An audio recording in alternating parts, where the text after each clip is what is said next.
Buenos días, jóvenes. Anatomía. Muy bien, ahora empezamos a hablar sobre el sistema reproductor femenino, porque ya hemos terminado de hablar del sistema reproductor masculino.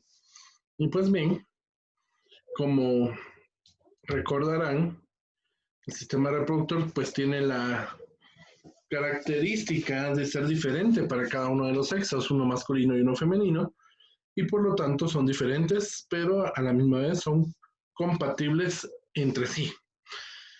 El sistema reproductor femenino tiene la característica de que es el único dentro del cuerpo humano con la capacidad de formar una nueva vida dentro de él por medio del proceso de la gestación, o sea, del embarazo. ¿Qué órganos forman el sistema reproductor femenino? Pues los ovarios, el útero, las trompas de falopio, la vagina, los genitales externos que van a estudiarse como un grupo, las glándulas de Bartolini y finalmente las glándulas mamarias. Hoy empezamos hablando sobre los ovarios. ¿Y qué tenemos que decir de los ovarios? Básicamente, los ovarios son la contraparte de los testículos en el lado femenino, de manera que van a ser los encargados de la producción de los ovocitos, o sea, de los óvulos, que son las células germinales del sistema reproductor femenino. También vamos a ver que funcionan como una glándula de secreción interna, debido a que van a ser los encargados de la producción de las hormonas femeninas. Y finalmente tenemos de que son dos, uno del lado derecho y uno del lado izquierdo. Características de los ovarios. Bueno, pues el primero es que su color es blanco rosado y tiene que ver con su rica vasculatura. La forma es ovoide, la superficie es lisa la mayor parte de su tiempo y su tamaño es de 3.5 por 2 por 1 centímetro. Si nosotros vamos a verlos, extrapolamos estas características y nos daremos cuenta que tiene todas las características de el testículo, únicamente cambian algunas situaciones, obviamente.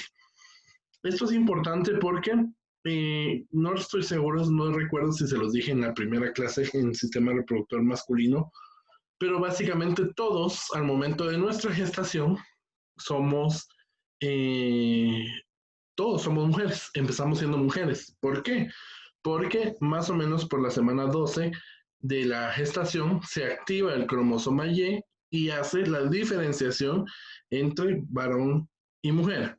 De manera que si el cromosoma Y se activa, se produce toda una cascada de reacciones químicas que harán que la gónada, como se le conoce en la etapa fetal, se transforme en un testículo. Y si no se activa el cromosoma Y, prosigue el desarrollo del ovario. Por eso es que son tan similares en sus características. En la configuración externa, pues vamos a ver que el ovario tiene dos caras, una cara medial y una cara lateral. Tiene dos bordes, un mesovárico y un borde libre. Y tiene dos extremidades llamadas superior e inferior o tubaria y uterina. Como vemos el ovario acá, pues básicamente esto que vemos acá en el centro es el ovario. Más acá arriba pues está la trompa de falopio, el útero y algunas de sus características. Bueno, pues recordamos entonces que tiene una cara lateral y una medial. Una cara lateral y una medial. La lateral en relación a la trompa de falopio y la medial en relación a en relación al útero. Vamos a ver sus extremidades, también llamadas extremidades superior o polo inferior, superior, perdón, a la que está en relación a la trompa uterina, de manera que este va a ser la extremidad tubárica. Mientras que el extremo inferior, el polo inferior, está relacionado con el útero, por lo tanto se le llama el polo o extremidad uterina. Cuando hablamos de los bordes, hablamos de dos, un borde libre y un borde de mesovárico. El mesovario es una estructura que vamos a estudiar ahorita, acá en la siguiente diapositiva, y el mesovario se une por todo el borde del ovario y se une a él y por eso se le llama el borde mesovárico, porque está unido al mesovario. Mientras que el borde libre no tiene ninguna unión, de manera que está libre, por eso se le llama el borde libre. Dentro de los medios de fijación del ovario nos vamos a dar cuenta que el ovario está como dentro de la cavidad pélvica y no puede estar flotando, tiene que estar unido a algunas estructuras que lo van a mantener en su lugar. ¿Cuáles son esos? Pues básicamente es el mesovario, el ligamento suspensorio del ovario, la franja ovárica y el ligamento propio del ovario.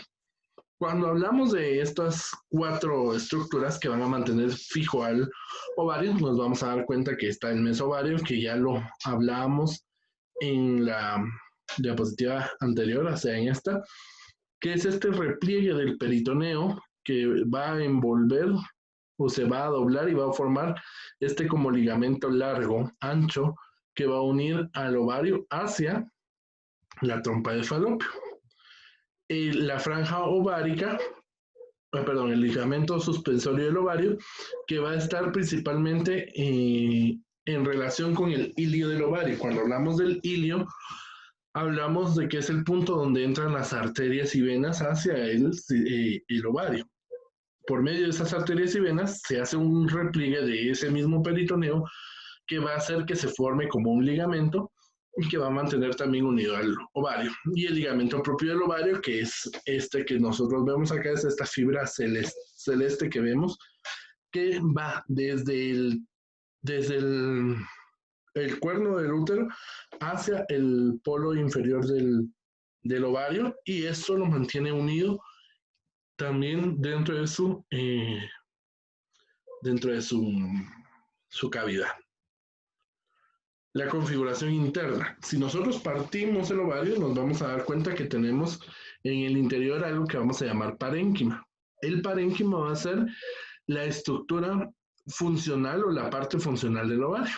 Dentro del ovario, pues vamos a ver que va a haber una arteria o una vena que le va a dar irrigación, que le va a dar sangre para poderle ayudar. En el centro, donde va a estar distribuida esa arteria y esa vena ovárica, a esa parte le vamos a llamar médula, mientras que en las orillas vamos a encontrar varios folículos, que va a ser los lugares donde vamos a desarrollar un óvulo. Cada mes las señoritas hacen un proceso de ovulación en el cual un folículo primario, que es un folículo inmaduro, se va a empezar a desarrollar hasta formar un folículo de Graf, que va a ser el encargado ya de eliminar el óvulo y mandarlo hacia el exterior por medio de la ruptura de la pared del ovario para enviarlo hacia la cavidad pélvica, donde la trompa de falopio lo va a encontrar. Entonces, básicamente, dentro de la configuración interna del ovario vamos a encontrar a los ovocitos que van a madurar y volverse en óvulos, ¿sí? Ahora nos toca hablar sobre las trompas de falopio. Ahora bien, las trompas de falopio son 2 conductos que se van a extender precisamente desde los cuernos del útero. Se van a extender desde los cuernos del útero hasta el ovario. Son 2 tubos, uno a cada lado.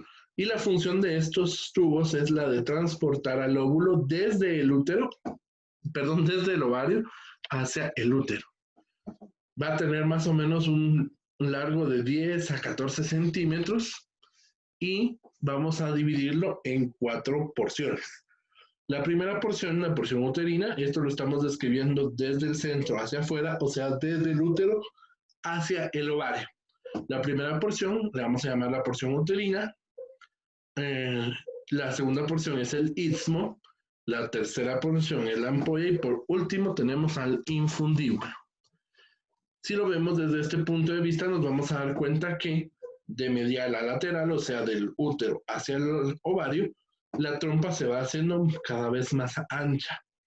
La porción uterina también se le llama la porción intramural porque es la parte de la trompa que entra al útero para ya dejarle el paso libre al óvulo hacia la cavidad uterina. Luego viene el istmo, que es la primera porción, que es la porción extrauterina, se podría decir. La ampolla, que su característica es que es una de las partes más anchas. Y como dato importante es de que normalmente la fecundación después de la copulación, la fecundación se lleva a cabo en la ampolla de la trompa. No se lleva a cabo en el útero, sino que se lleva a cabo en la ampolla, y de la ampolla viaja el óvulo ya fecundado hacia el útero. Puede ser a cualquier parte, pero un 75% de las veces se realiza en la ampolla. Y finalmente tenemos al infundíbulo, que es esta porción, la más ancha de todas, que va a permitir la entrada del óvulo hacia la trompa para poder viajar hacia el útero. El infundíbulo termina en algo que le vamos a llamar la porción ovárica o la extremidad ovárica, y en esa extremidad vamos a encontrar múltiples como vellosidades que van a ser como deditos que tiene la trompa de Falopio, a las que les vamos a llamar fimbres. Esas fimbres tienen la característica de que tienen movimiento y entonces van a estar sobando al óvulo, al ovario, con el propósito de que cuando sea la ovulación, las fimbres van a arrastrar al óvulo hacia la trompa de Falopio, no para que el óvulo salga y se quede vagando dentro de la cavidad pélvica, sino que lo agarra y entonces lo van a llevar hacia el útero. Como configuración interna, si nosotros partimos la trompa de Falopio, nos vamos a dar cuenta que está formada por 4 capas. La primera capa, también llamada capa serosa, que es la más externa, que es un repliegue de peritoneo que tiene la característica de que va a permitir la lubricación de la trompa. La segunda es una capa subserosa, que es donde se encuentran los vasos sanguíneos. La tercera es la capa muscular. Recordemos que tiene que transportar al óvulo, de manera que hay un movimiento peristáltico a través de la capa muscular para transportar ese óvulo. Y finalmente la capa mucosa, que es un